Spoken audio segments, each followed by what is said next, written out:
वज़ीर आला खैबर पख्तूनख्वा की धमकी पर पीटीआई रहनुमाओं ने अमल दरामद शुरू कर दिया। एमपीए फजल इलाही ने रहमान बाबा ग्रिड स्टेशन पेशावर में घुसकर बिजली का बटन खुद ऑन करके बिजली बहाल कर दी।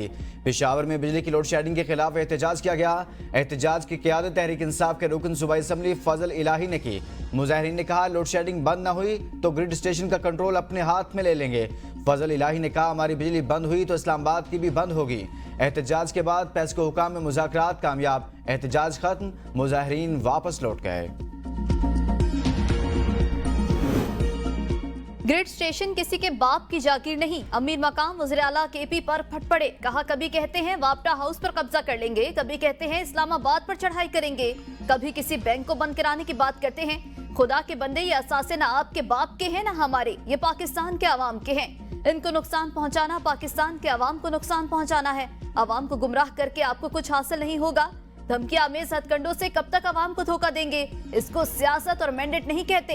एक दिन की सियासी दुकान चमकाने और सोशल मीडिया पर बढ़ के मारने के लिए ऐसा नहीं करना चाहिए। संजीदगी का मुजाहरा करें। विफाकी बजट से पहले मफरूजों पर मबनी खैबर पख्तूनख्वा का बजट पेश किया गया।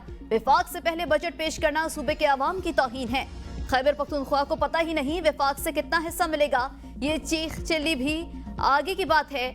इनके पास अवाम की बेहतरी के लिए कोई एजेंडा नहीं।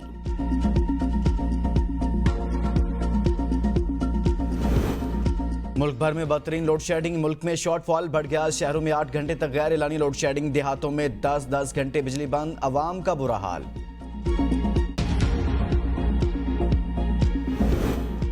कराची वालों पर 70 अरब वाजिबुल अदा है। शहरी बिल दें तो लोड शेडिंग नहीं होगी। सीईओ के इलेक्ट्रिक मोनिस अलवी ने कहा कराची के शहरी बिल अदा नहीं करते, हम क्या करें। सीईओ के इलेक्ट्रिक मोनिस अलवी ने कहा दावा किया कराची के 70% इलाकों में लोड शेडिंग नहीं। कराची के अवाम पर के इलेक्ट्रिक के 70 अरब रुपए वाजिबुल अदा है, लिहाजा कराची के शहरी बिल अदा करें।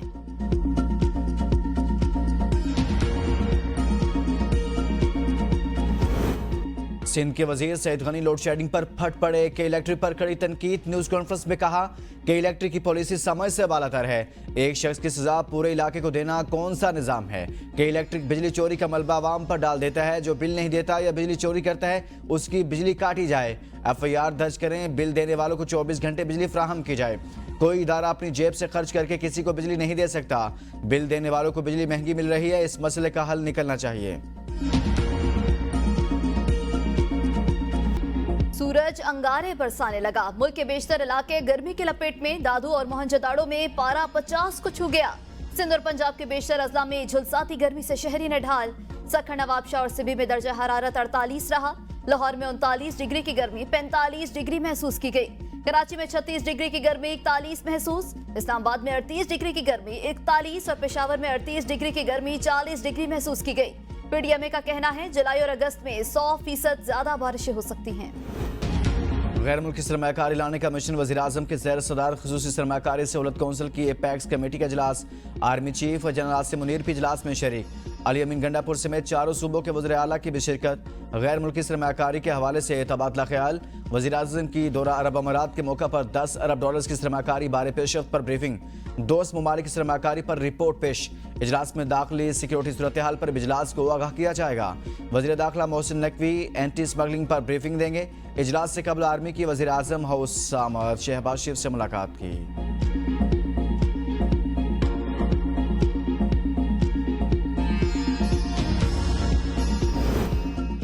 विफाकी काबीना के दहशतगर्द हमले में हलाक चीनी बाशिंदों के लवाकिन के लिए पैकेज की मंजूरी। हमले में हलाक 5 चीनी बाशिंदों के खानदान को 25,80,000 डॉलर मुआवजा दिया जाएगा। विफाकी काबीना से हंगामी बुनियादों पर सर्कुलेशन समरी पर मंजूरी ले ली गई। हलाक हर चीनी के खानदान को 5,16,000 डॉलर दिए जाएंगे। जाम भाग पाकिस्तानी शहरी के खानदान को 25 लाख रुपए दिए जाएंगे। हुकूमत का बड़ा फैसला। वफाकी काबीना ने इत्तफाक राय से खाद कारखानों के लिए गैस पर सब्सिडी खत्म करने की मंजूरी दे दी। खाद के कारखानों को इस वक्त 217 रुपये फी MMBTU सब्सिडी मिल रही है और कारखानों के इस वक्त 1,597 रुपये फी MMBTU कीमत पर गैस सप्लाई की जा रही है। हुकूमत का कहना है कि खाद कारखानों को सब्सिडी देने से किसानों को कोई फायदा नहीं पहुंच रहा। काबीना के फैसले पर अमल दरामद के बाद कारखानों को फराहम की जाने वाली गैस की कीमत 1,814 रुपये फी MMBTU हो जाएगी। हुकूमत किसानों को बराह रास्त सब्सिडी फराहम करने का इरादा रखती है। वजीर आला सिंध ने हाई पावर सिलेक्शन बोर्ड के असर-ए-नौ तश्कील के लिए वजीर आजम को खत लिख दिया। मुराद अली शाह ने शहबाज शरीफ से दरख्वास्त की है कि ग्रेड 21 से 22 में तरक्की देने वाले सिलेक्शन बोर्ड में वज़ीर आला को शामिल किया जाए। खत में कहा गया कि सिविल सर्विसेज का वफाक और सूबों में अहम किरदार होता है, लेकिन आला तरीन मुनासिब पर मुलाजमतों के लिए सिलेक्शन बोर्ड में सूबों की नुमाइंदगी नहीं। सरकारी मुलाजमीन को जब ग्रेड 21 से ग्रेड 22 में तरक्की दी जाए तो इसके लिए सूबों से राय ली जानी चाहिए।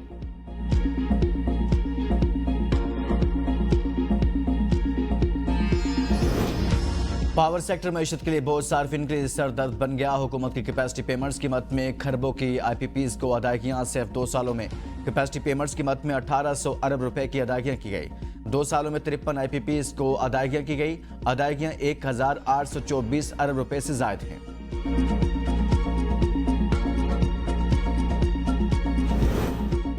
मुस्लिम लीग नून जनरल काउंसिल का इजलास 28 मई को तलब। इजलास का एजेंडा सामने आ गया। जनरल काउंसिल के इजलास में पार्टी कवानीन में तरामीम की मंजूरी दी जाएगी। मुस्लिम लीग नून के नए सदर के लिए इंटर पार्टी इंतखाबात करवाए जाएंगे। मुस्लिम लीग नून के कायम मकाम सदर शहबाज शरीफ और कायद नवाज शरीफ इजलास से खिताब करेंगे।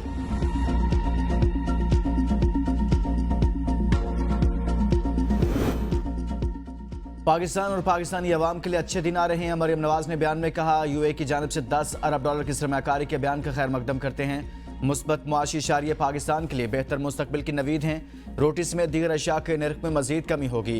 महंगाई की शरह में कमी आएगी और पाकिस्तानी करेंसी मुस्तहकम होगी। हुकूमत को ताजरों, सनतकारों, सरमायाकारों का एतमाद हासिल है। इंशाअल्लाह मुस्लिम लीग नून की हुकूमत में पाकिस्तान अपना खोया हुआ मुकाम हासिल करेगा।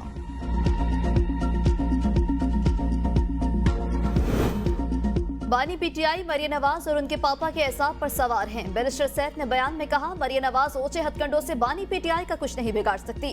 पंजाब काबीना इजलास में बानी PTI के खिलाफ कानूनी कार्रवाई की मंजूरी दी गई। जेल में होकर भी जाली फॉर्म 47 का साजिशी टोला बानी PTI से खौफजदा है। बानी PTI प्लेटलेट्स का बहाना बनाकर लंदन भागने वाला नहीं।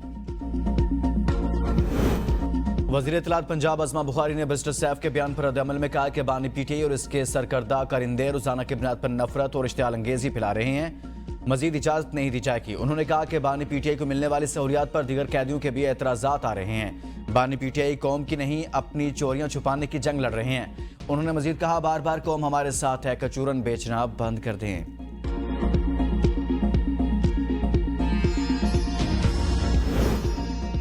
PTI का हद के इज्जत बिल के खिलाफ मुल्क भर में एहतजाज करने और इसे अदालत में चैलेंज करने का ऐलान। Opposition leader Punjab assembly Malik Ahmad Khan Bhachar ने लाहौर में मीडिया से गुफ्तगू में कहा कि हद के इज्जत बिल मखसूस जहनियत की अक्कासी है। बिल मुसल्लत किए गए लोगों की तरफ से बिल आया है। टिकटॉकर और फॉर्म 47 के वज़ीर आला ने इस बिल को लाया। बिल की खतरनाक बात यह है कि इसमें कानून शहादत नहीं। PP को कहूंगा, आप विकेट के दोनों तरफ मत खेलें। बजट आ रहा है, आप इस बिल के खिलाफ उनके साथ मत दें, तब हम समझेंगे PP इस बिल के खिलाफ है। मैं ठीक हूँ, वापस जेल भेज दें। PTI रहनुमा यास्मीन राशिद का डॉक्टर से मुतालबा। कहा, जेल मेरा घर है, अस्पताल में दिल नहीं लग रहा। मेडिकल बोर्ड का एंटीबायोटिक कोर्स पूरा करने के लिए मजीद 2 रोज रखने का फैसला। अस्पताल इंतजामिया का कहना है कि यास्मीन राशिद को डिस्चार्ज करने का फैसला मेडिकल बोर्ड करेगा।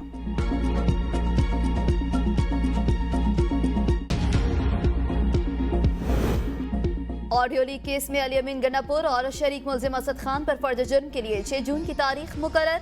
शरीक मुल्जिम असद खान इस्लामाबाद की मकामी अदालत में पेश। अली अमीन गंडापुर की हाजिरी से इस्तना की दरख्वास्त अदालत ने मंजूर कर ली। PTI रहनुमा आमिर मुगल की जमानत मंजूर। इंसदाद दहशतगर्दी अदालत इस्लामाबाद के जज ताहिर अब्बास से पुराने रहनुमा PTI की जमानत बाद अज़ गिरफ्तारी की दरख्वास्त पर समाअत की। दौरान समाअत केस के प्रोसिक्यूटर अदालत में पेश हुए और पुलिस ने रिकॉर्ड अदालत में जमा कराया। आमिर मुगल के वकील अली बुखारी एडवोकेट अदालत पेश हुए। जज ने 50,000 के मुचलकों की एवज रहनुमा PTI की दरख्वास्त जमानत मंजूर कर ली।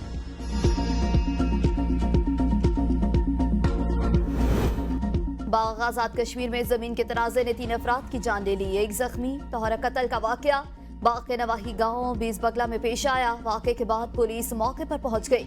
तोहरे कत्ल के बाद इलाके में खौफ व हिरास।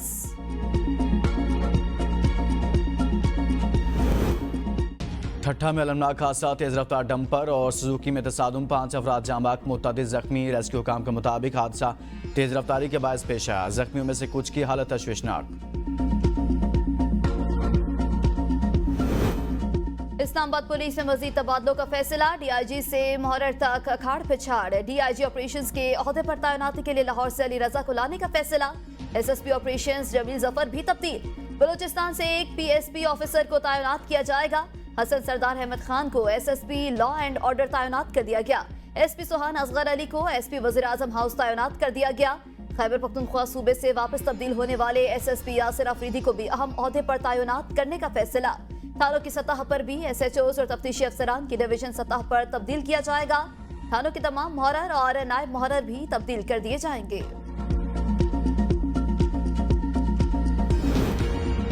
बरसों में गुर्बत की शरह में इजाफा record. Pakistan institute of development economics ने मुल्क में गुर्बत की शरह के हवाले से अदाद-ओ-शुमार जारी कर दिए।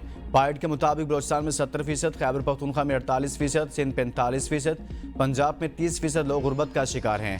मुल्क भर में शहरी इलाकों की निस्बत देही इलाकों में गुर्बत की शरह ज़्यादा रिकॉर्ड की गई। देही इलाकों में गुर्बत की शरह 51% तक रिकॉर्ड हुई, जबकि शहरी इलाकों में गुर्बत की शरह 17% तक रिकॉर्ड हुई। पाकिस्तानी खातून एंकर और मैराथन रनर मोना खान को यूनान में गिरफ्तार कर लिया गया। मोना खान 2 रोज़ कबल हाइकिंग के इवेंट में शिरकत के लिए एथेंस पहुंची थी। इसराइल के मुताबिक मोना खान को गिरफ्तार करके जेल मुंतकिल कर दिया गया, जिन्हें पीर को अदालत में पेश किया जाएगा। दफ्तर खारजा के मुताबिक पाकिस्तानी सफारतखाने ने मोना खान की गिरफ्तारी का मामला यूनानी हुकाम के साथ उठाया है। और वादी कागान में सड़कें खुलते ही सयाहों का रश लग गया। मुल्क भर से गर्मी के 27 सयाह नारान झील, सैफुल मलूक और बटाकुंडी शाडान पहुंच गए। बर्फानी ग्लेशियर पर सयाहों की उछल कूद, आबशारों पर ठंडे पानी से खूब लुत्फानंदोज हो रहे हैं।